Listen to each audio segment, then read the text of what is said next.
Hi, my name is Josie Luetke, Youth Coordinator to Campaign Life Coalition. Momentarily, I will be chatting with the Sisters of Life.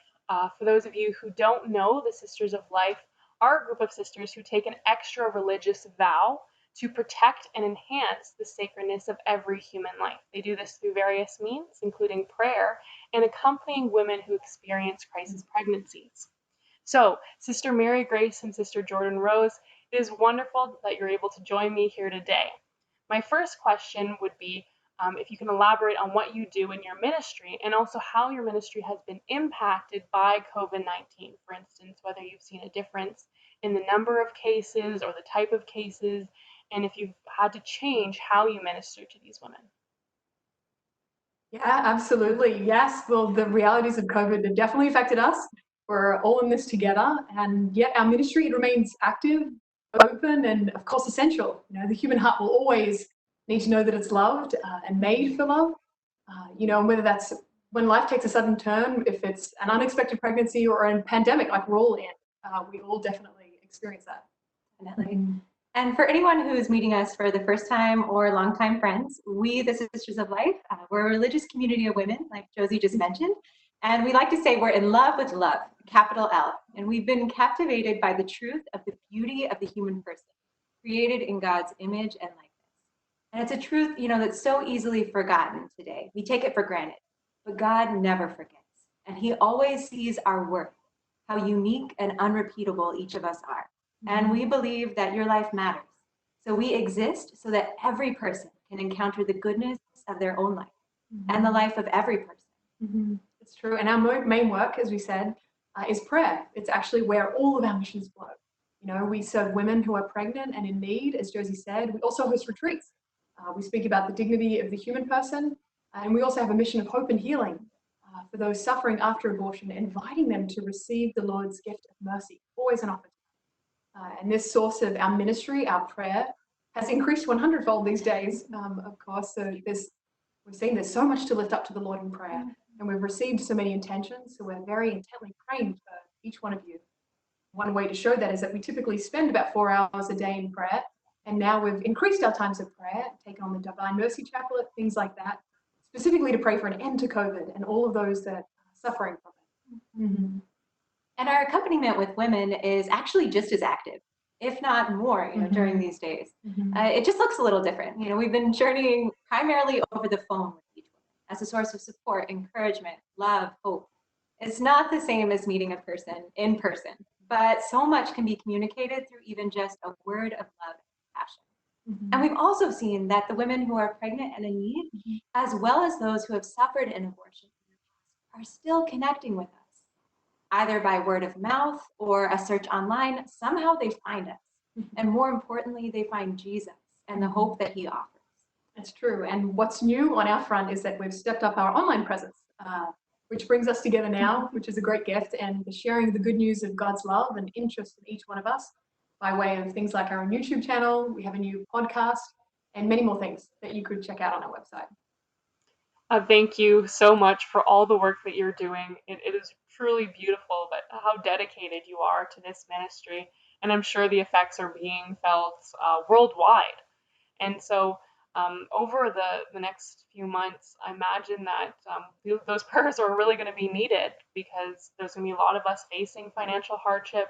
Maybe mental health issues will come along with that.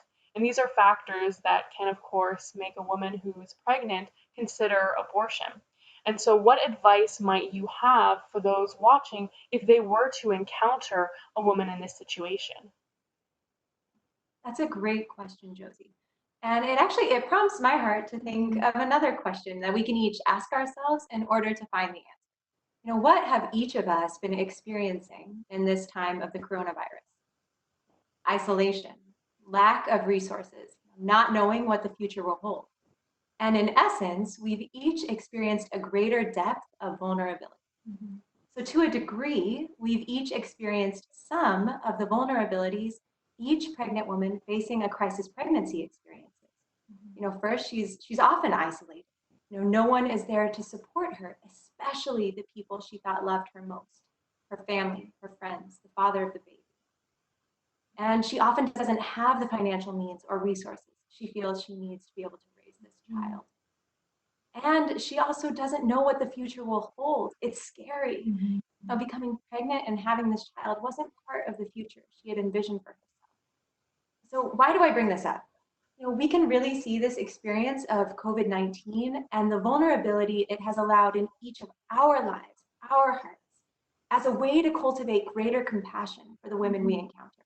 We can look back at this time and how these vulnerabilities impacted our own lives and meet her with a new depth of awareness, of understanding, true compassion, real empathy, and in a word, solidarity. Solidarity is key. As Sisters of Life, we've come to see that more than anything, a woman who is pregnant and afraid needs to know she's not alone. She needs a listening ear, someone to receive her. In the heart of every woman is the longing to be heard, to be understood, to be believed in, to be supported. She wants someone to say, I'm with you, no matter what. And so all those things that we are each desiring in our own lives during this pandemic, in face of these vulnerabilities, she is seeking in the face of an unplanned pregnancy. And what does she need more than anything?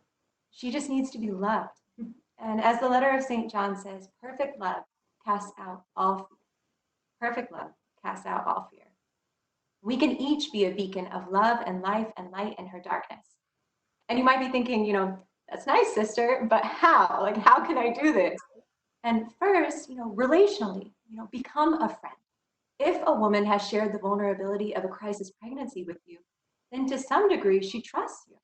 You can let her know through your words, through your listening ear, and through your actions that you will be there for her these 9 months and beyond. So first, relationally.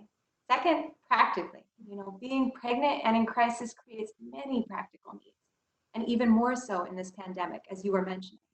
So helping a pregnant woman directly with the material goods she needs, whether that be a crib, diapers, etc., you name it, or by anonymously donating resources to your local pregnancy center, you can help each woman to know practically that she will be taken care of in her pregnancy.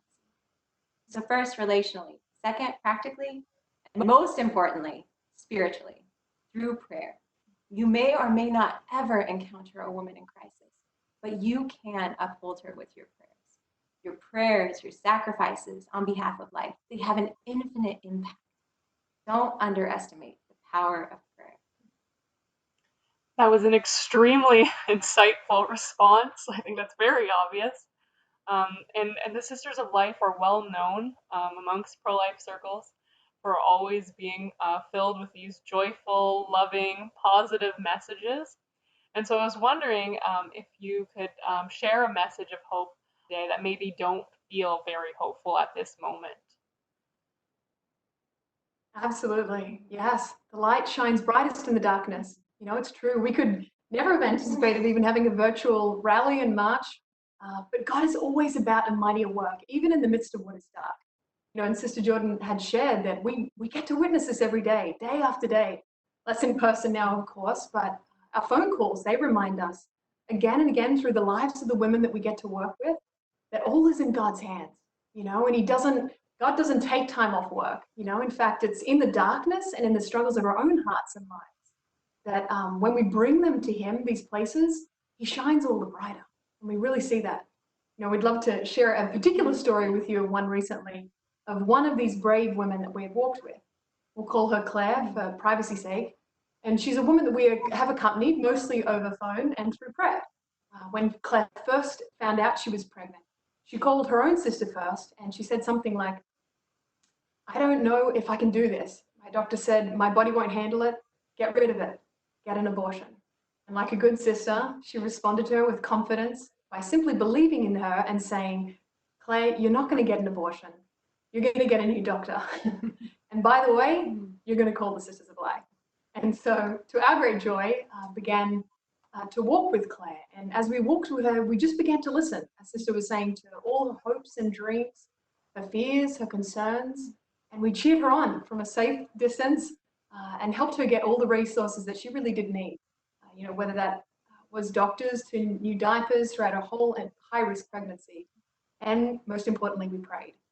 And what's amazing? that we see time and again is that God already knows what we really need.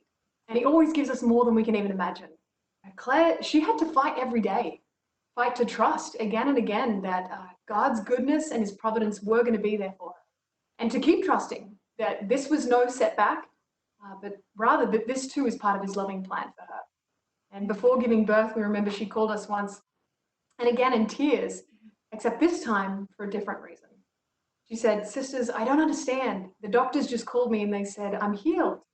They don't know why, they don't know how, but they know I'm healed."